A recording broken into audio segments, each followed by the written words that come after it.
Raja Abadi bab 151-155. Setelah mereka saling memandang selama beberapa detik, Ziyan mengalihkan pandangan, merasakan detak jantungnya yang cepat. Dia ingin menceritakan sebuah rahasia padaku. Apa yang dia lakukan? Apa dia ingin mengejarku? Ziyan merasa sedikit gugup dan matanya berbinar-binar. Dia tahu bahwa ketika seorang pria berbagi rahasianya dengan seorang wanita, itu berarti mereka mempunyai hubungan yang dekat dalam pikiran pria tersebut. Sebentar lagi, kata Zhang Han sambil terkekeh, kau akan menyaksikan tempat ini berubah menjadi negeri dongeng. Mendengar apa yang dikatakannya, Ziyan melirik Zhang Han. Saat Zhang Han hendak berbicara, tiba-tiba sesosok tubuh besar berlari turun dari puncak gunung. Saat Ziyan menoleh, matanya perlahan melebar. Apa itu? Simpanse. Kenapa sebesar ini? Ah, itu datang. Tanpa sadar, Ziyan merangkul lengan Zhang Han, mencondongkan tubuhnya ke arahnya, dan menempelkan payudaranya. Sentuhan itu memang membuat jantung Zhang Han berdebar kencang. Namun, sesaat kemudian, Ziyan segera melepaskan tangannya. Ia segera berlari ke depan Meng Meng dan menatap Dahei yang berlari ke arah mereka dengan ketakutan. Oh, Mama, minggir Meng Meng. Dahei akan menjemputku. Meng Meng segera lari dari Ziyan. Ziyan terkejut setelah menyaksikan apa yang terjadi. Dahei, apa yang telah terjadi? Saat ia sedang tak sadarkan diri, Zhang Han datang ke sisinya, menepuk punggungnya, dan berkata, jangan khawatir, namanya Dahei. Dia kepala pelayan di sini, dia juga kakak Rei, begitu pula Hei kecil. Hah! Ziyan terkejut, menatap pemandangan di depannya dengan tatapan kosong. Namun, setelah melihat simpanse raksasa bermain dengan Meng Meng dengan hati-hati, Ziyan menghela napas lega. Ziyan tidak merasakan tangan Zhang Han mengelus punggungnya sampai ia tenang dan seketika bagian-bagian yang disentuhnya terasa panas. Ia segera melangkah maju, memutar matanya ke arah Zhang Han, dan berkata dengan malu-malu. Siapa yang takut? Ini semua salahmu. Kau belum memberitahuku sebelumnya kalau ada simpanse di sini, dasar brengsek. Kamu tidak bertanya. Zhang Han terdiam. Kenapa kamu tidak memberitahuku meskipun aku tidak bertanya? Kurasa kamu sengaja melakukannya. Kamu tidak memperlakukanku sebagai tuan rumah. Begitu Ziyan selesai berbicara, wajahnya tiba-tiba memerah, dan dia memalingkan kepalanya dari Zhang Han. Zhang Han tertegun saat melihat rasa malunya dan jantungnya berdebar kencang. Mama, kemarilah. Untungnya, saat dia merasa sedikit malu, Meng Meng meneleponnya. Ziyan berjalan mendekati Meng Meng. Zhang Han terkekeh, lalu mengikutinya. Sepertinya ia dan Ziyan, bersama Meng Meng, semakin menjadi seperti keluarga. Mama, kamu belum lihat Dahei. Big Hei, ini mamaku yang paling cantik. Sapa dia, kata Meng Meng serius, sambil menatap Dahei. Dahei cemberut, memikirkan cara menyapa. Beberapa saat kemudian, ia menggaruk kepalanya dan ingin mengulurkan tangan untuk menyentuh tinju Ziyan. Namun, ketika melihat minyak di telapak tangannya sendiri, ia buru-buru menarik tangannya dan menggosokkannya ke rambutnya. Lalu, ia kembali mengulurkan tangannya kepada Ziyan. Apa yang dilakukannya? Ziyan tergagap sebentar. Oh, Mama, kamu bodoh sekali. Sentuh saja tinju Dahei dengan tanganmu seperti ini. Kedua tinju kecil Meng Meng saling beradu beberapa kali. Ziyan mengerti. Ia tersenyum dan mengulurkan tinjunya, lalu menyentuh tinju Dahei yang besar. Karena Dahei tidak mengerahkan tenaga, tinjunya terasa cukup lembut. Bahkan Ziyan mengelus bulu lengannya dan merasakannya sangat halus. Hahaha. Dahei menyeringai miring, memukul dadanya sendiri beberapa kali dengan tangan kirinya. Wah. Dia sangat bahagia. Hei besar, kau lihat ibuku kali ini. Apakah ibuku cantik? Tanya Meng Meng dengan nada kekanak-kanakan. Hei kecil akhirnya memanfaatkan kesempatan itu untuk muncul. Ia menganggukkan kepalanya berulang kali, bertingkah seperti kipas kecil. Sementara Dahei terkejut pada awalnya. Ia menatap Ziyan dengan saksama sejenak, seolah sedang berpikir serius, lalu bergumam. Meskipun ia merasa bingung dengan pikiran itu, ia tetap menggelengkan kepala, mengikuti kata hatinya. Ia bertanya-tanya, dia tidak cantik dan terlalu kurus, dan tidak semenarik gorila betina. Ziyan dan Meng Meng tercengang bersamaan. Ziyan tidak menyangka Dahei menggelengkan kepalanya. Apa maksudnya? Bukankah dia pikir dia cantik? Meng Meng cemberut, berkacak pinggang, dan berkata dengan nada kesal, Hei besar, apa maksudmu? Apa menurutmu mamaku tidak cantik? Kenapa kau menggelengkan kepala? Wah. Saat Dahei mendengar apa yang dikatakannya, ia segera menjabat tangannya, mengangguk, dan mengulurkan tangannya untuk memberi tanda jempol. Sudah terlambat. Ziyan memutar matanya. Ia menyadari bahwa Dahei sama sekali tidak berpikir demikian dari keengganan di wajahnya. Namun, apresiasi estetika Dahei jelas berbeda dengan orang-orang. Kedengarannya bagus. Meng Meng merasa puas ketika Dahei mengangguk, jadi dia mengarahkan, Dahei, lempar tinggi. Oh, jawab Dahei sambil membungkuk dan mengulurkan tangannya ke arah Meng Meng. Namun, begitu telapak tangannya mencapai bagian depan Meng Meng, ia menggeliat dan berlari mundur 2 langkah. Sementara itu, ia cemberut dan berkata dengan nada tidak puas. Oh, Dahei, bodoh sekali kamu. Lempar mama tinggi-tinggi, jangan Meng Meng. Dahei dengan canggung menggaruk kepalanya dengan wajah berkerut, lalu mengulurkan tangannya ke arah Ziyan. Saat mata Ziyan perlahan melebar, Dahei tiba-tiba mengangkatnya dan melemparkannya ke atas. Perasaan tanpa bobot membuat Ziyan sedikit takut dan dia berteriak. Dahei bingung. Kenapa tuan rumah berteriak? Tuan rumah kecil itu bahkan tidak berteriak. Sementara itu, Dahei tidak berhenti tetapi melemparkan Ziyan tinggi ke udara berulang kali. Meng Meng berdiri di dekatnya, melompat-lompat dan tertawa kecil. Putri kecil itu sangat gembira karena mamanya menikmati permainan ini. Zhang Han sedang menatap Ziyan yang sedang muntah sambil terkekeh. Namun, Zhang Han tiba-tiba tertegun. Ziyan mengenakan gaun putih dan membiarkan rambut hitam panjangnya tergerai hari ini, yang membuatnya tampak rapi dan segar. Namun, ketika ia dilempar oleh Dahei, gaunnya tertiup angin. Dari sudut pandang Zhang Han, dia hanya bisa melihat renda merah muda terang yang tak terkatakan tersembunyi di dalamnya. Zhang Han berdiri kaku dan merasa sedikit panas saat ini. Rupanya, sudah lama sejak dia berhubungan seks. Oke, giliran Meng Meng. Dahei, giliranku. Lempar aku tinggi-tinggi, teriak Meng Meng sambil mengangkat lengan mungilnya. Wah! Dahei membalas dan akhirnya menurunkan Ziyan. Ziyan menginjak rumput, hanya untuk menemukan kakinya begitu lemah sehingga dia hampir tidak bisa berdiri. Namun, Zhang Han terus menatapnya. Ketika Ziyan hendak jatuh di halaman, sesosok tubuh maskulin memeluknya. Ziyan menjerit dan mendongak ke arah Zhang Han, yang kejantanannya membuatnya pusing dan bahkan mati lemas. Dia menundukkan kepalanya dengan panik, dan rona merah menyebar dari leher langsingnya hingga ke telinganya, akhirnya membasahi pipi halusnya. Setelah menarik napas dalam-dalam beberapa kali, ia baru tersadar. Ia menatap Zhang Han yang sedang tersenyum. Apa yang kau tertawakan? Ini semua salahmu. Lepaskan aku. Ziyan berdiri dan mendorong lengan Zhang Han. Dia bertingkah seperti seorang istri muda yang pemalu. Kenapa kamu begitu takut, kata Zhang Han, tak berdaya. Dahei tidak melemparnya terlalu tinggi dan dia bisa merasakan sensasi terjun bebas. Bukankah itu sedikit mengasyikkan? Siapa takut? Aku hanya tidak siap. Ziyan masih keras kepala, menatap Meng Meng yang sedang bersenang-senang dan berkata dengan kasar, Meng Meng ternyata kebalikan dari harapanku. Ho. Setelah bermain beberapa menit, Meng Meng tertawa dan menangis kekanak-kanakan. Cukup, saatnya menurunkanku. Dahei menurunkan Meng Meng setelah mendengar kata-katanya. Saat itu, Hei kecil sudah agak tertekan.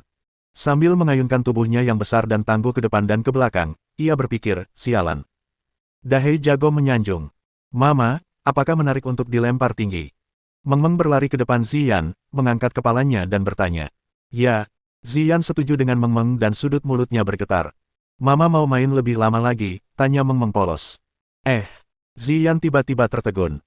Ia menggelengkan kepalanya berulang kali dan berkata, kita tidak bisa terus-menerus memainkan permainan ini. Kita perlu istirahat. Zhang Han tak kuasa menahan tawa. Ia tak pernah menyangka Ziyan ternyata punya sisi lembut dan manis. Baiklah.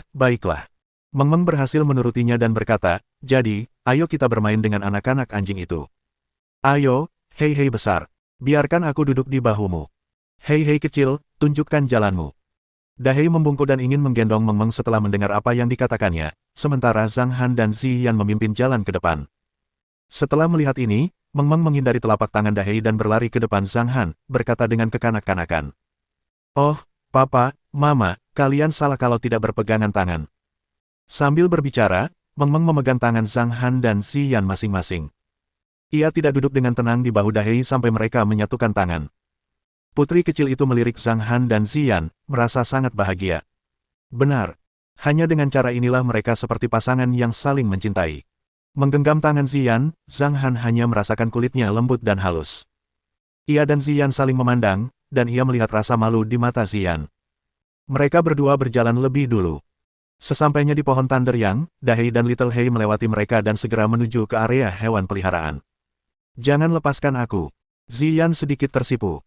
Ia menarik tangannya pelan, tapi gagal. Ia pun menjawab dengan malu-malu. Bab 152 Ziyan tergerak. Dengan baik, Zhang Han tersenyum. Saat ia melepaskan tangannya, Zhang Han tanpa sadar meremasnya, yang membuat Ziyan memutar matanya. Ziyan tidak menyadari betapa menawannya dirinya saat ini. Ia mendengus pelan dan berkata dengan nada kesal, aku akan pergi ke luar negeri nanti sore. Kurasa kau belum menyiapkan makanan untuk mengantarku. Bukankah kita baru saja sampai? Aku akan mengambil bahan-bahannya saat aku kembali. Zhang Han terdiam. Tapi kamu belum pernah membuatkan masakan favoritku. Kamu sama sekali tidak tulus. Ziyan sedikit mengerucutkan bibirnya, yang membuatnya seksi sekaligus menawan. Lihat ke sana. Zhang Han menunjuk ke area penanaman dan berkata, saya menanam beberapa sayuran di sana beberapa hari yang lalu, termasuk bayam, selada, kubis, jamur, dan beberapa sayuran kecil lainnya. Oh, Ziyan terkejut dan sedikit menundukkan kepalanya. Kamu bisa menikmati hotpotnya sekembalinya dari perjalanan bisnis. Domba di sana adalah domba Ujimkin, dan mereka juga salah satu ras terbaik untuk merebus hotpot, kata Zhang Han santai. Butuh waktu lama untuk mengembangbiakkan ternak di Gunung Bulan Baru setelah dibawa. Hanya dengan cara inilah mereka dapat memiliki kualitas daging terbaik. Selain itu, karena Gunung Bulan Baru bukanlah tempat yang berharga, dibutuhkan waktu untuk meningkatkan kualitas daging. Namun, setelah transformasi kedua selesai, prosesnya akan dipersingkat menjadi 1 atau 2 hari. Zhang Han cukup menguasai ilmu hotpot. Hotpot, yang namanya berasal dari bunyi plop saat makanan dimasukkan ke dalam air mendidih, disebut sup antik di zaman kuno. Hotpot merupakan hidangan khas negeri kita dengan sejarah panjang dan cocok untuk segala usia. Hidangan ini sangat populer di Asia Timur dan orang-orang bisa merebusnya kapanpun mereka mau. Rasanya pedas, asin, dan segar, berminyak tetapi tidak berminyak, dan membuat orang berkeringat terus-menerus. Bahan-bahan umum untuk membuat hotpot meliputi berbagai jenis daging, makanan laut, sayuran, kacang-kacangan, jamur, telur, dan sebagainya, yang dapat dimakan setelah dimasak dalam air mendidih bening atau kaldu khusus. Terkadang, bahan-bahan ini disajikan dengan bumbu. Ziyan lebih menyukai hotpot Chongqing, yang terkenal di Tiongkok dan dianggap sebagai budaya. Hotpot ini juga bisa disebut hotpot babat sapi atau hotpot pedas, dan bahan utamanya meliputi babat sapi, usus bebek, del. Babat sapi terdiri dari babat hitam dan babat putih. Babat ini dimasak dalam beberapa detik dan terasa kenyal sekaligus empuk. Mendengar kata-kata Zhang Han, Ziyan sedikit gemetar. Setelah sekian lama, ketika ia mengangkat kepalanya, ia tetap sedingin biasanya, tetapi sorot matanya dipenuhi kehangatan dan emosi. Ternyata, dia peduli padaku. Waktu bahagia benar-benar berlalu dan segera tiba tengah hari. Kita harus kembali.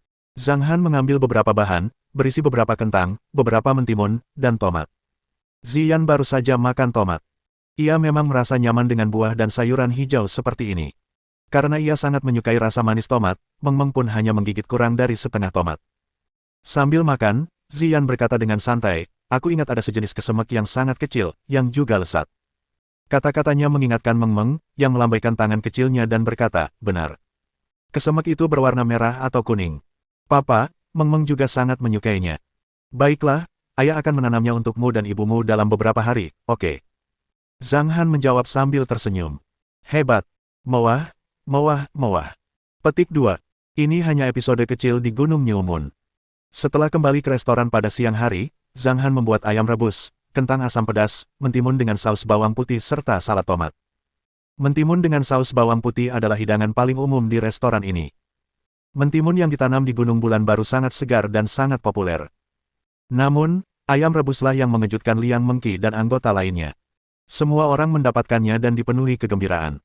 Oh, ayam rebus ini terlalu harum.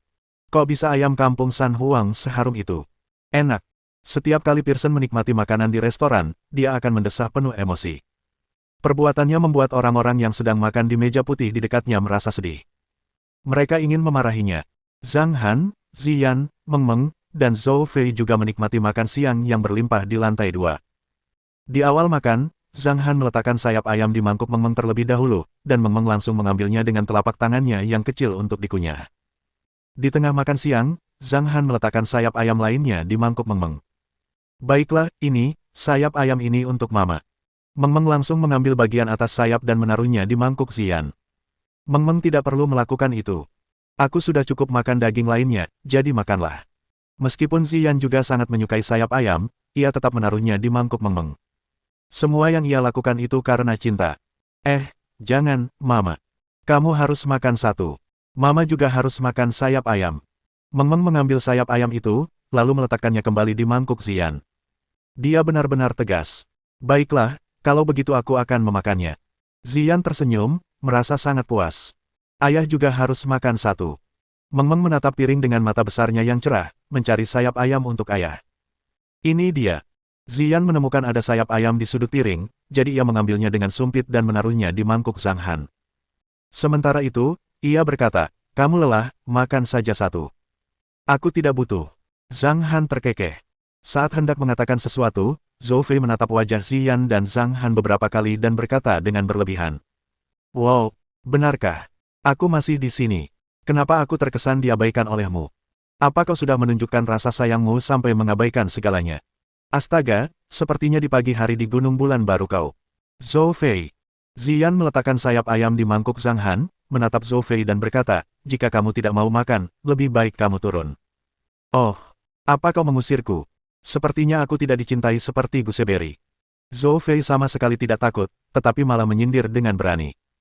Jika kau terus bicara omong kosong, aku akan menjahit mulutmu. Ziyan mendengus pelan.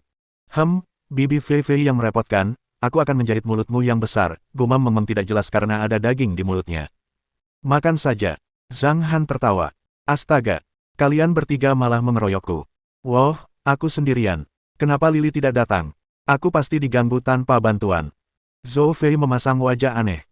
Ketika melihat Ziyan meletakkan sumpitnya dan hendak bergerak, ia segera tersenyum dan berkata, makan saja. Ayam buatan kakak ipar sangat lezat, Setelah selesai berbicara, dia mulai makan sendiri. Zhou Fei, di sisi lain, merasa sangat senang mendapati Ziyan dan Zhang Han semakin dekat. Jika Zhang Han benar-benar orang brengsek yang sakit kepala dan negatif seperti yang ia dengar sebelum pulang, Zhou Fei pasti akan muak dengannya. Namun, ia tidak menyangka Zhang Han begitu luar biasa. Terlebih lagi, ia sangat menyayangi Meng Meng. Semua ini membuat Zhou Fei merasa bahwa bersama adalah pilihan terbaik bagi mereka. Zhang Han tidak memakan sayap ayam di mangkuk. Ia hanya menaruhnya ke dalam mangkuk Meng Meng setelah Meng Meng selesai memakan sayap ayamnya. Tidak, ayah harus makan. Namun, Meng Meng tetap tak tergoyahkan. Zhang Han tak berdaya mengambil kembali sayap ayam itu dan memakannya. Sebenarnya, Zhang Han tidak terlalu suka sayap ayam. Namun, bagi Meng Meng, sayap dan paha ayam adalah bagian ayam yang paling enak dimakan. Setelah makan siang, Zhang Han mengantar Ziyan dan Zhou Fei ke bandara. Saat mereka hendak keluar dari mobil, Meng Meng menangis di pelukan Ziyan karena ia tidak ingin mama meninggalkannya. Zhang Han sangat khawatir karena ia gagal membuatnya berhenti menangis. Ziyan pun tak berdaya. Setelah membujuk selama lebih dari 10 menit, ia berhasil membuat Meng Meng berhenti menangis. Menyadari waktu keberangkatan sudah dekat, Ziyan dan Zhou Fei pun pergi dengan enggan. Meng Meng hampir menangis lagi. Meng Meng, berhentilah menangis. Ibumu akan kembali dalam beberapa hari, kata Zhang Han sambil mendesah. Wup, mama mau pergi berapa hari? Meng Meng gak mau mama pergi. Meng Meng cemberut dan hampir menangis lagi. Sudahlah, jangan menangis, Meng Meng. Meng Meng itu yang paling imut. Berhentilah menangis dan papa akan membawamu ke taman hiburan, oke? Zhang Han dengan sigap mengalihkan perhatian Meng Meng. Meng Meng berhenti menangis seperti yang diharapkan ketika dia berbicara tentang taman hiburan.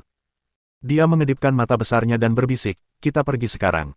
Ya, kami akan pergi sekarang, tapi Meng Meng tidak boleh menangis. Hapus air matamu. Baiklah, Meng Meng tidak akan menangis. Meng Meng mengulurkan tangannya dan menyeka air matanya. Kalau begitu, papa akan mengajakmu ke taman hiburan. Mau nyanyikan lagu untuk papa? Zhang Han terus mengalihkan perhatian Meng Meng. Oke, suara Meng Meng masih agak teredam. Namun, di bawah arahan Zhang Han, Meng Meng menyanyikan beberapa lagu. Kemudian, mobil kembali bergemuruh dengan sorak-sorai dan tawa. Mereka tiba di Ocean Park lagi, dan Meng Meng ingin sekali lagi menaiki kincir raksasa itu. Ia merasa senang melihat ke bawah dari tempat yang begitu tinggi. Papa, tinggi banget, Banyak banget orang kecil di tanah. Papa, hei besar dan hei kecil belum ke taman hiburan. Meng Meng mau ajak mereka. Bagi Meng Meng, keduanya adalah sahabatnya. Taman hiburan itu begitu menarik sehingga Meng Meng tentu saja ingin mengajak mereka ke sana. Zhang Han tak ragu mendengar apa yang dikatakannya. Ia menyentuh kepala Meng Meng sambil tersenyum dan berkata, kalau begitu, ayah akan membawamu, Hei, dan Hei kecil ke sini dalam beberapa hari, oke? Hebat, papa. Kamu baik sekali. Mewah. Dan kita harus ke sini sama mama. Baiklah, aku akan membawanya juga. Zhang Han dan Meng Meng sedang bersenang-senang di taman hiburan, saat berada di perbatasan antara Tiongkok dan Laos. Segitiga emas ada di depan dan kita bisa mencapai wilayah Jenderal Will dalam waktu 1 jam. Ning Xuan berkata sambil menatap pegunungan di depannya. Ia sepertinya familiar dengan segitiga emas. Bab 153 Momen yang menakjubkan. Sepertinya kau sangat akrab dengan segitiga emas, kata pengganti Leng Feng dengan suara rendah. Begitu dia berbicara, Zhao Feng dan Zelong menoleh ke Ning Xuan. Hahaha. Ning Xuan tertawa dan tampak lebih santai dari biasanya. Sepertinya ia telah melepas topengnya saat tiba di segitiga emas. Setelah tertawa kecil, Ning Xuan menatap Leng Feng dan berkata, Saudara Leng Feng, izinkan aku memberitahumu sebuah rahasia. Aku pernah ke sini sebelumnya. Ho. Oh, belum pernah, kata pengganti Leng Feng pelan, lalu terdiam. Tak seorang pun menyadari ekspresinya karena mereka tak bisa melihat wajahnya. Untunglah mereka tak bisa melihatnya, atau mereka akan melihat ketegangan di matanya. Dia hanya mendengarkan Leng Feng dengan headphone dan mengulangi apa yang dikatakannya. Jika dia tidak mengenakan rompi anti peluru, dia pasti sudah cukup gugup untuk membocorkan rahasianya. Saudara Leng Feng, jangan ambil hati kata-kataku. Aku datang ke sini hanya untuk melihat bunga popi bersama orang lain, kata Ning Xuan sambil terkekeh. Oh, pengganti Leng Feng menjawab sambil mengerucutkan bibirnya. Melihat ekspresinya, Ning Xuan menyipitkan mata dan berkata sambil tertawa, Kakak Leng Feng, kau jarang sekali menjawab dengan, atau, oh. Lagi pula, yang mengejutkanku, kau tidak hanya memakai pakaian tebal, tetapi juga 2 topi di tempat sepanas ini, dan nada bicaramu terdengar tidak seperti biasanya. Mungkin, kau bukan Leng Feng. Pernyataan ini membuat wajah Zelong dan Zhao Feng berubah. Pengganti Leng Feng menggigil dan mencondongkan tubuh ke arah jendela. Untungnya, Zhao Feng berada di antara Ning Xuan dan dirinya, kalau tidak, ia akan sangat takut hingga harus mengkhianati dirinya sendiri. Wajah Ning Xuan memucat melihat pemandangan ini. Tangannya tiba-tiba bergerak dan mengeluarkan belati tajam dari pinggangnya. Cahaya dingin berkilauan di belati itu. Ning Xuan tiba-tiba menyerahkan belati itu ke samping kepada Leng Feng, tetapi pergelangan tangannya ditangkap oleh Zhao Feng. Ambil kembali. Zhao Feng menatap Ning Xuan dengan tatapan dingin dan berkata dengan dingin. Ning Xuan menangkap jejak kekejaman di mata Zhao Feng. Ia tahu jika ia tidak mengambil kembali belati itu, Zhao Feng pasti akan menghentikannya. Maka ia mengerutkan kening, berkata dengan nada kesal. Apa kau tidak ingin tahu apakah dia Leng Feng? Kalau bukan, apa yang harus kita lakukan? Apa kita akan ditelantarkan? Apa kau tidak peduli dengan keselamatanmu sendiri? Ia sempat ragu ketika turun dari kapal karena ia tahu Leng Feng bukan hanya seorang penasihat militer, tetapi juga memiliki fisik yang prima. Namun, Leng Feng ini terhuyung ketika melompat dari ketinggian 0,5 meter di depannya. Dia mengawasinya sepanjang jalan dan menyadari ada yang tidak beres. Dia harus memastikan identitas Leng Feng sebelum mereka tiba di segitiga emas. Kalau dia Leng Feng, dia punya kotak kata sandi berisi berlian senilai lebih dari 20 juta dolar AS di ranselnya. Kalau bukan, mereka pasti akan mendapat masalah. Dia sudah mengirim berita itu ke Jenderal Hu. Objek transaksi kali ini adalah Jenderal Will. Ada berbagai macam kekuatan di segitiga emas, dan Jenderal Will adalah pemimpin salah satu kekuatan terkuat, sementara Jenderal Hu adalah musuh bebuyutannya. Jangan hentikan aku, Zhao Feng. Kurasa dialah yang bermasalah. Lebih baik dia melepas topinya dan menenangkan kita, kata Zelong, yang berada di sebelah kanan Ning Xuan, sambil mencibir. Pada saat itu, Zhao Feng tidak menghentikan mereka lagi tetapi beralih menjadi pengganti Leng Feng. Akhirnya, di bawah tatapan ketiga orang ini, pengganti Leng Feng perlahan mengangkat kepalanya dan menggerakkan pinggiran topinya ke atas untuk memperlihatkan wajahnya. Melihat bahwa dia adalah Leng Feng, Ning Xuan merasa lega. Ia tersenyum dan menyimpan alat penariknya, sambil berkata, Saudara Leng Feng, jangan salahkan saya karena bersikap kasar. Di sini terlalu berbahaya dan kita tidak sepintar Saudara Leng Feng, jadi. Karena dia Saudara Leng Feng, kita bisa tenang. Zelong tersenyum. Pengganti Leng Feng tidak menjawab, tetapi kembali memakai topinya. Ia bersandar di kursi penumpang, memandang keluar jendela. 2 kilometer dari mereka, Leng Feng menatap layar laptop. Ia mengambil ponselnya, menyipitkan mata, dan menekan nomor. Jenderal Will, ini Leng Feng. 15 menit kemudian, mobil Zhao Feng memasuki segitiga emas. Di depan mereka terbentang sebuah lembah, dan pegunungan di kedua sisinya diselimuti pepohonan hijau yang rimbun, dikelilingi udara segar dan suasana yang elegan. Setelah lama tinggal di kota ini, menurutku tempat ini sangat nyaman, bagaikan surga, kata Ning Xuan sambil tersenyum, menatap lembah ratusan meter di depannya. Haha, Zhao Feng tertawa. Dibandingkan dengan Gunung Bulan Baru, luasnya hanya sedikit lebih besar. Dengan mempertimbangkan lingkungan sekitar, udara, dan sebagainya, Gunung Bulan Baru adalah tempat terindah yang pernah dilihat Zhao Feng. Namun, Zhao Feng tiba-tiba tertegun setelah tertawa kecil. Ia merasa ada yang tidak beres di depannya. Mungkin terlalu damai. Pengalaman dan intuisinya sebagai mantan prajurit khusus mengingatkannya bahwa tampaknya ada beberapa krisis di depan.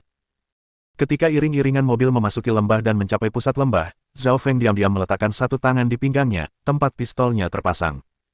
Sementara itu, Zhao Feng mengamati kedua sisi lembah dengan penuh kewaspadaan. Tiba-tiba, pupil matanya mengerut. Bom-bom di sekitar iring-iringan mobil itu tiba-tiba meledak disertai api dan asap, sehingga menghalangi iring-iringan mobil itu untuk melaju. Itu penyergapan. Musuh menyerang. Ada lebih dari 20 pria di dalam mobil-mobil itu dan mereka mengeluarkan senjata secara berurutan. Saat mereka hendak melawan, rentetan tembakan dilepaskan. Selain mobil Zhao Feng yang berada di tengah, 4 mobil di depan dan belakang juga hancur berkeping-keping. Beberapa peluru mengenai badan mobil, beberapa memecahkan jendela, dan tentu saja, beberapa peluru mengenai orang-orang di dalam mobil. Dalam 10 detik, lebih dari selusin orang tertembak. Orang lain berlari keluar dari mobil atau menyalakan kendaraan untuk melaju. Kebingungan pun terjadi saat itu. Jalan. Maju terus. Zhao Feng berteriak pada pengemudi yang sudah ketakutan setengah mati. Mendengar kata-kata Zhao Feng, ia langsung menekan gigi transmisi dengan bingung. Begitu ia menginjak pedal gas, sebuah tembakan keras dan jelas terdengar dari kejauhan. Suara pecahan pertama disebabkan oleh kaca jendela pengemudi utama, dan gemuruh kedua disebabkan oleh pengemudi yang tertembak. Penembak jitu. Wajah Zhao Feng berubah. Tepat pada saat itu, ia bergegas ke kabin utama, membuka pintu, dan menendang pengemudi hingga terguling. Kemudian, ia segera menutup pintu, menyalakan mobil, dan melaju. Sementara itu, ia mendorong kursi pengemudi, bersembunyi di balik pintu, dan melaju dengan liar selama 2 menit. Setelah serangan musuh, hanya tersisa 2 dari 5 mobil. Apa-apaan ini? Kenapa kita diserang begitu memasuki segitiga emas? Zelong menatap dan menangis, merasa ketakutan. Dia pikir dia sudah keluar dari bahaya, tapi tepat setelah dia selesai berbicara.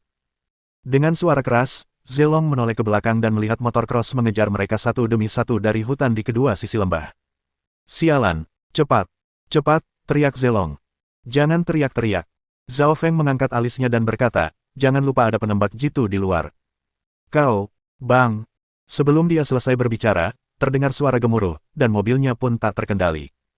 Tembakan ini mengenai ban belakang kiri, yang membuat mobil berhenti. Zhang Feng memutar kemudi dengan tajam, dan mobil melesat ke hutan pegunungan di sampingnya. Keluar dari mobil. Setelah memarkir mobil di dekat hutan pegunungan, Zhao Feng keluar lebih dulu. Ia membuka pintu belakang dan menyeret pengganti Leng Feng keluar dari mobil. Karena pemain pengganti ini membawa ransel, dia sedikit ceroboh. Zhao Feng berlari ke hutan pegunungan, menarik pengganti Leng Feng. Selain Ning Xuan dan Zelong, hanya tersisa 6 orang. Kawasan hutan pegunungan di depan merupakan dataran rendah dengan pepohonan yang jarang, dan ukurannya kecil. Jadi, motor cross dapat dengan mudah mengejar mereka. Mereka mungkin akan menyusul setelah kita melewati gunung ini. Sambil berlari bersama pengganti Leng Feng, Zhao Feng memperhatikan lingkungan sekitar. Ia mengerutkan kening menyadari mereka berada di posisi ini. Haruskah kita lari sendiri-sendiri, kata Zelong dengan keras. Dia pikir penting untuk tetap hidup. Apa arti uang baginya jika dia sudah mati? Kita akan mati jika lari sendiri-sendiri. Zhao Feng mencibir dan berkata, jangan fokus lari. Kita harus melawan dan terus berlari setelah mereka mendekati kita. Kerumunan itu bergegas menuju gunung. Sesampainya di puncak, para pembalap motocross itu hanya berjarak beberapa ratus meter dari mereka. Setelah menembak beberapa kali dan berhasil memperlambat musuh, mereka bergegas ke gunung di sisi lain. Saat berlari keluar dari hutan pegunungan, wajah semua orang berubah. Ada hamparan dataran, yang panjangnya lebih dari 1000 meter. Mereka membutuhkan waktu lebih dari 4 menit untuk melewati seluruh area dengan kecepatan penuh. Diperkirakan mereka yang mengendarai sepeda motor dapat menyusul mereka sebanyak 4 kali dalam 4 menit tersebut. Apa yang harus kita lakukan? Lari kemana? Sialan! Zelong cemas dan berkeringat. Zhao Feng berteriak dan mengambil inisiatif untuk berlari ke depan. Maka orang banyak itu berlarian dengan panik. Semenit kemudian, lebih dari 30 sepeda motor di belakang tiba di lokasi. Mereka semua memutar-mutar katup kendali manual dengan bercanda, seolah-olah mereka sengaja melakukannya atau seolah-olah mereka menganggap Zhao Feng dan rekan-rekannya sebagai milik mereka. Bersenandung. Lebih dari 10 detik kemudian, tim motor itu menyusul. Ketika mereka kurang dari 400 meter, mereka semua mengangkat senjata. Dadada. Sebagian besar peluru mengenai tanah di samping Zhao Feng dan rekan-rekannya, tetapi beberapa peluru lolos. Bahkan 4 anak buahnya tertembak dan jatuh ke tanah. Ekspresi Ning Xuan berubah saat melihat pemandangan ini. Diam-diam ia menggertakkan giginya dan berlari ke depan dengan kecepatan yang semakin cepat. Saat mereka berada 200 meter dari hutan depan, tim sepeda motor hanya berjarak 100 meter dari mereka. Mungkin mereka akan tertangkap setelah lebih dari 10 detik. Apa yang harus mereka lakukan? Hati mereka perlahan-lahan tenggelam dan menjadi dingin. Pada saat mereka merasa putus asa, terdengar suara gemuruh yang lebih keras dari hutan di depan. Boom, boom, boom. Puluhan mobil melaju keluar dari hutan, dengan banyak orang berteriak dan senapan mesin berat. Buk, buk, buk. Dengan tembakan yang terus-menerus dilancarkan, tak seorang pun dari 30 lebih pengendara sepeda motor di belakang yang selamat. Bab 154 Makanan Lezat Dunia. Leng Feng DKK. Menghela napas lega, tetapi setelah mendongak, mereka menatap iring-iringan mobil di depan dengan waspada, berharap agar mereka tidak terjerumus ke dalam api. Pengemudi Hummer di tengah konvoi berteriak, "Leng Feng DKK. Berdiri, hanya untuk mendapati bahwa selain keempat orang itu, hanya 3 orang yang selamat saat itu. Hanya tersisa 7 orang dari tim yang berjumlah hampir 30 orang, hal ini sekaligus menunjukkan bahwa segitiga emas memang merupakan tempat yang rawan nyawa melayang. Yang mana Leng Feng? 4 orang turun dari Hummer, dan salah satu dari mereka, seorang pria berkulit gelap, bertanya dalam bahasa Mandarinnya yang buruk. Aku. Suara Leng Feng sedikit bergetar. Ikut aku. Jenderal Will sudah menunggumu. Pria berkulit gelap itu melambaikan tangan kepada mereka. Leng Feng dan ketiga rekannya masuk ke Hummer, sementara 3 pria lainnya naik ke mobil militer di belakang. Puluhan mobil berbaris di belakang. Kelompok orang tadi adalah anak buah Jenderal Hu. Bagaimana kalian bisa membocorkan informasi itu saat datang? Tanya pria berkulit gelap itu dengan nada mencela. Mungkin ada begitu banyak orang, jawab Ning Xuan dengan suara teredam. Ho! Pria berkulit gelap itu mencibir dan tidak berkata apa-apa lagi. Iring-iringan mobil melaju selama 20 menit, melintasi hutan pegunungan dan tiba di sebuah cekungan yang sepi. Setelah berkendara selama 1 jam lagi, mereka akhirnya mencapai wilayah Jenderal Will. Wilayah itu dikelilingi oleh hamparan bunga popi yang indah, dan beberapa orang sedang bekerja di ladang bunga. Di depan wilayah itu terdapat area dengan banyak rumah utama dan banyak penjaga. Dikelilingi oleh banyak menara pengawas, area ini terlindungi dengan baik. Di tengahnya berdiri sebuah rumah besar. Pria berkulit gelap itu membawa Zhao Feng dan yang lainnya ke kediaman utama. Di aula yang luas itu, terdapat sebuah meja panjang. Sementara itu, seorang asing berseragam militer, berambut pirang dan bermata biru, duduk di ujung meja. Dia adalah Jenderal Will yang sangat terhormat. Duduk. Jenderal Will mengulurkan tangannya untuk memberi isyarat kepada mereka. Setelah Zhao Feng dan yang lainnya duduk, Jenderal Will berkata langsung, "Di mana berliannya?" Pengganti Leng Feng terdiam sejenak. Setelah mendengar kata-kata Leng Feng yang asli melalui headphone, ia langsung meletakkan ranselnya di atas meja, mengeluarkan kotak uang, dan memasukkan kode. Ada lapisan berlian berkilauan di dalam kotak uang itu. Pengganti Leng Feng berdiri dan perlahan mendorong kotak uang itu ke arah Jenderal Will. Berlian itu memancarkan cahaya yang menyilaukan, dan semua orang tahu bahwa berlian itu bernilai lebih dari 20 juta dolar AS. Bahkan Jenderal Will menyipitkan matanya karena senang. "Coba ceknya," kata pengganti Leng Feng perlahan, dengan suara berat dan datar. Jenderal Will melambaikan tangannya untuk memanggil penilai perhiasan untuk memverifikasinya setelah mendengar kata-katanya. Sesaat kemudian, penilai itu mengangguk kepada Jenderal Will. Jenderal Will tersenyum dan berkata, "Bagus sekali. Hebat. Aku memang ingin menahan barang-barang itu untuk transaksi sebesar itu. Bahkan, jika aku membunuhmu, aku bisa membuat orang lain menyalahkan Jenderal Hu." Wajah Zhao Feng dan yang lainnya berubah ketika mereka mendengar ucapannya. Tak seorang pun berani meragukan kata-kata Jenderal Will di Golden Triangle. Karena ia mengutarakan gagasan itu menunjukkan bahwa ia memang memikirkan gagasan itu. Bahkan pemain pengganti itu pun gemetar, panik. Namun, mendengar suara di headphone, ia mencoba menahan kepanikan dan sengaja berkata dengan suara rendah dan pelan. "Kurasa, kesepakatan sekali saja jelas tidak menguntungkan seperti kesepakatan jangka panjang, dan Jenderal Will tentu tahu itu. Kalau tidak, kau sudah melakukannya, kan? Lagi pula, Asosiasi Harmoni Abadi kita bisa mengambil alih barang-barang ini, dan nanti, kita bisa mengambil alih lebih banyak lagi. Bagaimana menurutmu?" Jenderal Will menjadi serius dan tertawa terbahak-bahak, "Karena kau, Leng Feng, datang sendiri, aku tentu harus menunjukkan rasa hormatku padamu. Ayo, pamerkan barang-barangnya." Setelah selesai berbicara, beberapa anak buahnya keluar. Tak lama kemudian, 200 kilogram sabu diangkut. "Silakan." Jenderal Will mengulurkan tangannya untuk memberi isyarat kepada mereka. "Memem." Pengganti Leng Feng mengangguk ke arah Zhao Feng dan 2 orang lainnya. Ketiganya masing-masing mengeluarkan 3 kantong barang. Setelah selesai memeriksa, mereka semua mengangguk dan memberi isyarat bahwa barang-barang itu tidak perlu dibawa. "Kalau begitu, kita pergi sekarang." Tapi mengingat banyaknya korban kita, bisakah Jenderal Will mengirim seseorang untuk mengantar kita, kata pengganti Leng Feng perlahan. Tidak masalah. Jenderal Will tersenyum dan berkata kepada pria berkulit gelap itu, kirim mereka keluar dari negara ini. Oke. Zhao Feng dan 6 orang lainnya dikawal ke luar negeri oleh 6 kendaraan berisi senjata berat, dan sepanjang perjalanan kembali ke kapal, tidak ada kecelakaan. Setelah naik ke kapal, mereka semua merasa rileks. Pengganti Leng Feng meminta mereka untuk memasukkan barang-barang ke dalam paket militer yang telah disiapkan sebelumnya, dengan total 4 paket besar di depan mereka. Jika kapal dapat berlabuh di Hong Kong dengan aman dan lolos dari penangkapan, pengiriman narkoba skala besar akan berhasil. Namun, segalanya tidak semudah itu. Belum lagi polisi anti-narkotika, Zhao Feng dan Zelong yang terlibat dalam kekuatan lain juga berada dalam masalah. Di sisi lain, restoran Zhang Han. Waktunya makan malam. Beberapa tamu istimewa datang ke restoran. Halo, teman-teman penonton, selamat datang di Tasty Food of World. Kali ini kita akan ke New Moon Bay. Baru-baru ini kita dengar ada restoran bernama Meng Meng's Casual Restaurant, yang penjualannya sangat laris dan harganya sangat tinggi. Karena itu, program ini akan mengajak kalian ke restoran tersebut untuk mencoba hidangan istimewanya. Seorang pramugari cantik dengan kuncir kuda sedang memegang mikrofon dan menjelaskan isi acara kepada seorang videografer. Total ada 5 orang, termasuk 2 videografer. Satu bertugas memberikan adegan kepada pramugari, yang lain bertugas mencari sudut pandang, sementara 2 staf lainnya bertanggung jawab atas proses selanjutnya, seperti memegang tas. Restorannya ada di depan. Sekarang jam 6 sore dan ada lebih dari 20 orang yang antre di depan restoran. Sambil berbicara, mereka melangkah menuju restoran. Saat mereka mendekat, pelayan melihat tanda di depan pintu. Ada tandanya. Ayo kita lihat. Ah, harganya mahal banget. Nasi goreng telurnya 300 yuan per porsi, segelas susu 100 yuan, semangkuk mie kuah 300 yuan, kartu anggotanya. His. 10 kartu keanggotaan pertama harganya 1 juta yuan. Semuanya ludes terjual. Harganya 10 juta yuan mulai tanggal 11. Ya ampun, mahal banget. Hanya orang yang punya kartu anggota yang bisa menikmati makanan di sini. Lagi pula, orang-orang harus membayar lebih untuk makan. Ini benar-benar klausul imparitas. Wah, seram banget. Dan aku nggak tahu gimana rasanya makanannya.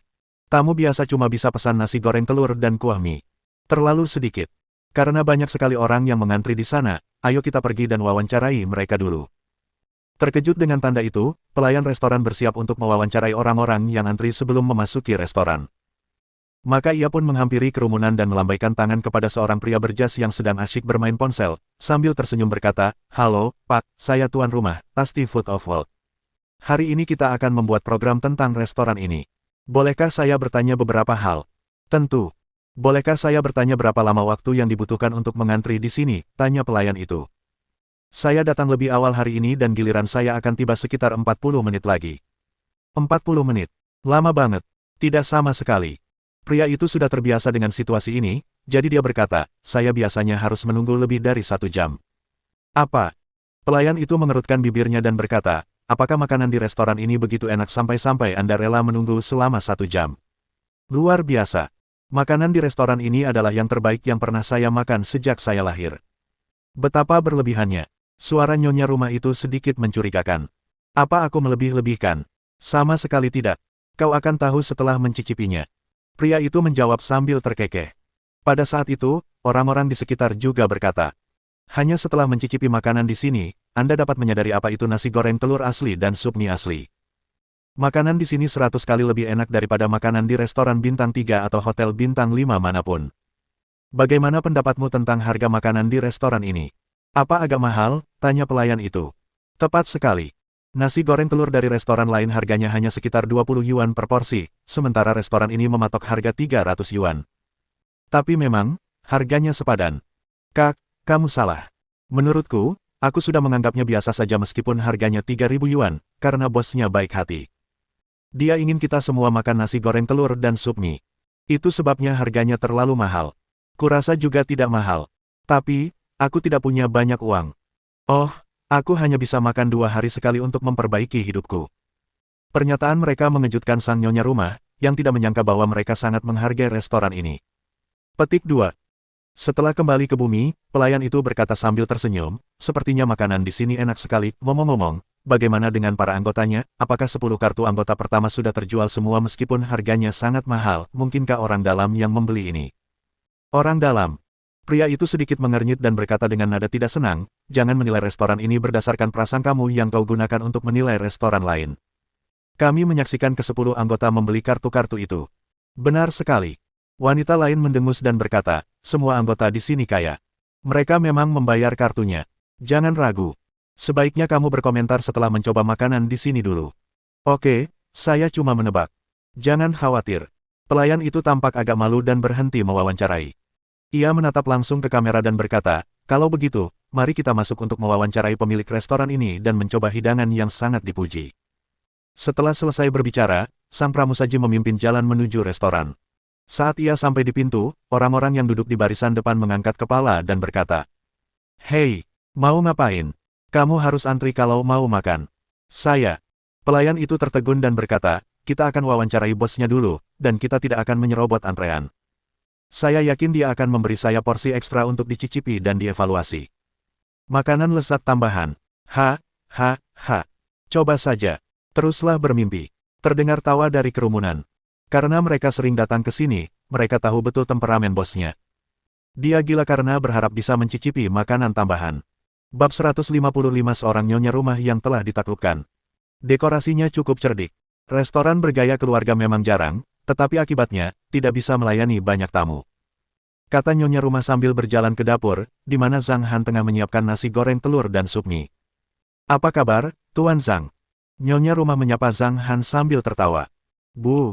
Zhang Han menoleh, meliriknya, dan mengangguk kecil. Saya Wei Wei, Tuan rumah, Tasty Food of World. Saya dengar restoran Anda sangat populer dan mendapat banyak ulasan positif. Bisakah Anda meluangkan waktu untuk wawancara, kata tuan rumah itu sambil tersenyum. Mendengar kata-kata itu, Zhang Han langsung berbalik untuk melanjutkan memasak, dan melontarkan beberapa kata yang membuatnya terkejut. Saya tidak punya waktu. Ah, pramugari dan staf terkejut. Sesaat kemudian, ia berkata dengan wajah agak kaku, Pak, program kami punya rating yang sangat tinggi, dan banyak manfaatnya melakukan wawancara. Saya rasa sebaiknya Anda. Memang, sang tuan rumah agak tidak senang. Acara mereka setidaknya merupakan acara budaya resmi, dengan rating tinggi baik di TV maupun internet. Kemanapun mereka pergi, mereka selalu disanjung oleh staf restoran. Namun, bosnya yang acuh tak acuh membuatnya agak canggung. Namun, sebelum ia menyelesaikan kata-katanya, ia disela oleh Zhang Han dengan nada datar. Saya tidak tertarik. Tuan Zhang, kalau Anda tidak punya waktu, silakan beri kami makanan untuk berfoto dan menikmatinya dulu. Kami akan melanjutkan wawancara setelah Anda selesai. Bagaimana pendapat Anda? Pelayan itu menekan rasa tidak puasnya dan menambahkan. Namun Zhang Han bahkan tidak memperhatikannya kali ini. Sikapnya yang dingin membuat sang nyonya rumah memasang ekspresi menantang. Saat ia hendak berbicara, Pearson di seberang melambaikan tangannya dan berkata, Hei, jangan ganggu masakan Tuan Zhang. Ikut aku kalau kamu mau tahu soal makanannya. Kamu. Apa yang kamu tahu? Kata si pelayan sambil terkekeh. Hei, lucu sekali. Apa yang ku tahu? Kau tahu siapa aku? Pearson berdiri dan berkata, saya Pearson. Agen makanan Michelin yang bertanggung jawab mengevaluasi restoran berbintang. Bagaimana menurutmu? Apakah aku tahu? Kata Pearson dengan raut wajah penuh kemenangan. Pearson sedang dalam suasana hati yang hebat saat melihat mata mereka yang terkejut. Beberapa hari yang lalu, dia muncul di hadapan bos dan mendapatkan hasil yang mengecewakan. Bosnya bahkan tidak peduli, tetapi di hadapan orang luar, statusnya sangat berpengaruh. Serius? Kamu agen makanan Michelin. Bisakah kamu memverifikasi identitasmu? Pramugari yang penasaran itu bergegas menghampiri dan memberi isyarat kepada juru kamera untuk merekam video Pearson. Coba lihat baik-baik. Pearson tersenyum tipis, bersandar di kursinya, lalu dengan santai mengeluarkan dompet dari sakunya.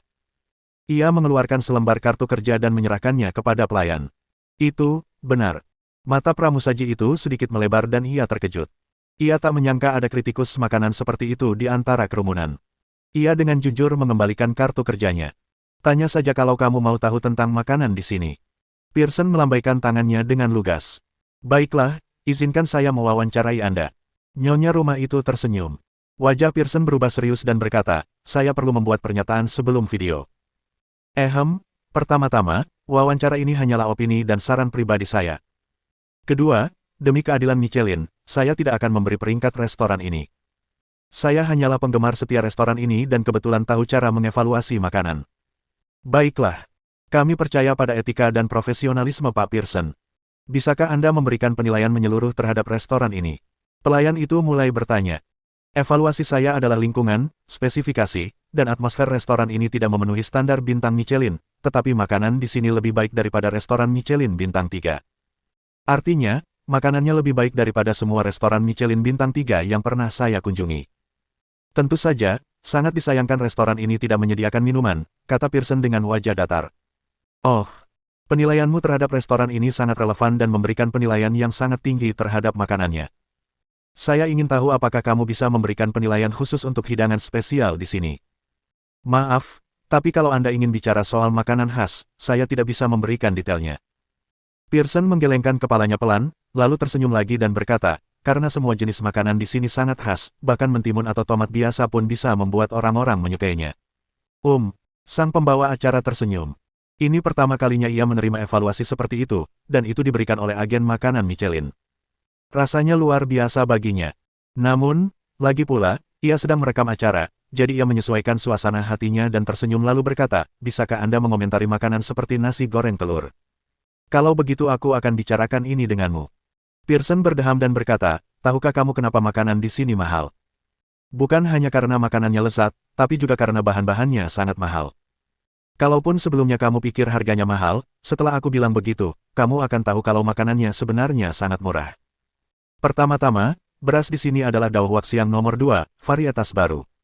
Saya sengaja mengambil beberapa beras untuk identifikasi. Hasilnya menunjukkan bahwa satu porsi beras putih mengandung 70% air, 30% pati, 5% protein, dan 0,3% lemak. Rasio ini seperti rasio emas. Beras di sini bisa disebut sebagai rajanya beras. Sementara itu, kandungan zat gizi mikro lainnya dalam nasi ini 5 kali lebih tinggi daripada nasi biasa. Anda mungkin tidak tahu apa artinya ini. Izinkan saya menjelaskan bahwa nasi di restoran ini adalah yang terbaik di dunia. Tidak ada pesaing. Kata-kata ini dapat disampaikan dengan jelas. Jika ada orang di industri ini yang memiliki pendapat berbeda, silakan datang dan verifikasi. Ini, kau. Kata-kata Pearson terdengar begitu rumit sehingga sang pramusaji sempat bingung dan tak tahu harus menjawab apa. Ia menenangkan pikirannya dan bertanya, Pak, bisakah Anda bercerita tentang makanan lezat di sini? Ini evaluasi makanan. Kami tidak butuh analisis sedetail itu. Bukankah ini evaluasi?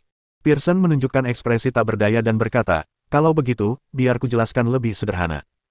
Bahan-bahan makanan di sini adalah yang terbaik yang pernah kulihat. Hanya bahan-bahan berkualitas yang bisa menghasilkan makanan bergizi. Kau mengerti? Selain nutrisi, makanan di sini rasanya harum. Sejauh mana aromanya? Ambil contoh seporsi nasi goreng telur. Aroma nasi yang murni, membuatmu mabuk. Kau tak bisa membayangkan aroma telur yang kaya di dalamnya. Seporsi nasi goreng telur yang sederhana. Pidato panjang Pearson membuat tuan rumah dan stafnya ngiler dan merasa lapar. Namun akhirnya, mereka harus keluar untuk mengantre. Mereka baru menikmati hidangan hampir pukul 8. Mendengarkan saja rasanya sia-sia. Setelah menyantapnya, mereka menyadari bahwa rasanya benar-benar membuat orang merasa ingin terbang. Setelah menyelesaikan hidangan, sang tuan rumah telah memutuskan satu hal, dia akan mengedit program sesempurna mungkin, agar dapat menyajikan makanan lezat seperti itu. Setelah makan malam, suasana restoran kembali tenang. Zhang Li dan Liana, yang datang untuk meminta makanan, menawarkan diri untuk membersihkan restoran, baik dari dalam maupun luar. Saat mereka sedang merapikan, Meng Meng berteriak-teriak ingin bermain piano. Tentu saja, Zhang Han tidak menolak, sambil mendekatkan Meng Meng ke piano. Pak, Meng Meng mau main sendiri kali ini. Meng Meng bisa main, Twinkle, Little Star itu. Meng Meng berkata dengan wajah serius, lalu menekan tangan kecilnya ke piano, dan bernyanyi dengan suara yang belum dewasa, Twinkle, Little Star. Setelah menyanyikannya, Meng Meng memeluk Zhang Han dan berkata, Papa, aku ingin menyanyikan, Let It Go. Lalu bagaimana kalau Papa memainkan piano pengiring untukmu? Tanya Zhang Han sambil terkekeh. Jadi Zhang Han mulai memainkan piano pengiringnya setelah putri kecil itu siap. Zhang Han hanya pernah mendengar lagu ini sebelumnya dan tidak mendengarkan iringan pianonya, tetapi ia sudah hafal rimanya di dalam benaknya, dan karena ia sudah berlatih piano selama bertahun-tahun, maka ia menghasilkan iringan piano yang sangat bagus dan indah. Tentu saja, yang terpenting adalah nyanyian Meng Meng. Meskipun belum matang, nyanyiannya terasa unik dan sangat enak didengar. Biarkan saja, aku tidak bisa menahannya lagi.